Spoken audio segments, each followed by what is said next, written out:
Për herë të parë, dy qeverit ajo shqiptare dhe ajo italiane zhvilluan një mbledhje të përbashkët në kryeqytetin e vendit fshinj në Rom. Kryeministri Edi Rama u prit në një ceremoni zyrtare nga homologja Giorgia Meloni në vilën Doria Pamphili. Reparto d'onore presenta onori al primo ministro della Repubblica d'Albania. Takimi u zhvillua në një atmosferë bashkëpunimi dhe miqësie, duke reflektuar marrëdhëniet e ngushta historike dhe kulturore mes dy vendeve. Rama theksoi rëndësinë e partneritetit strategjik me Italinë si një nga aleatët më të rëndësishëm të Shqipërisë në rajon dhe në procesin e integrimit evropian.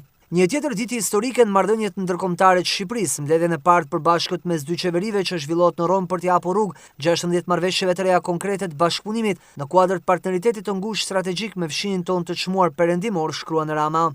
Edi Rama dhe homologja e tij italiane Giorgia Meloni pas mbledhjes firmosën marrëveshjet mbi bashkëpunimin strategjik në fusha kyçe si kujdesi shëndetësor, energjia, mjedisi, industria e sigurisë dhe mbrojtjes, menaxhimi i migracionit, arsimi, inovacioni, diaspora, transformimi ekonomik dhe rritja e qëndrueshme.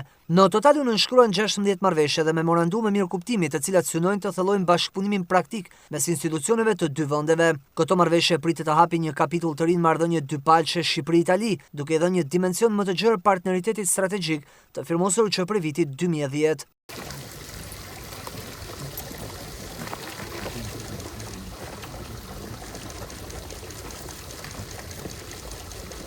Sipas të dy kryeministrave, mbledhja e përbashkët hap një kapitull të ri dhe shënon një hap të rëndësishëm drejt forcimit të rolit të Italisë si partner kryesor ekonomik dhe politik i Shqipërisë në Bashkimin Evropian, ndërsa konfirmon angazhimin e Tiranës zyrtare për të forcuar bashkëpunimin rajonal dhe evropian.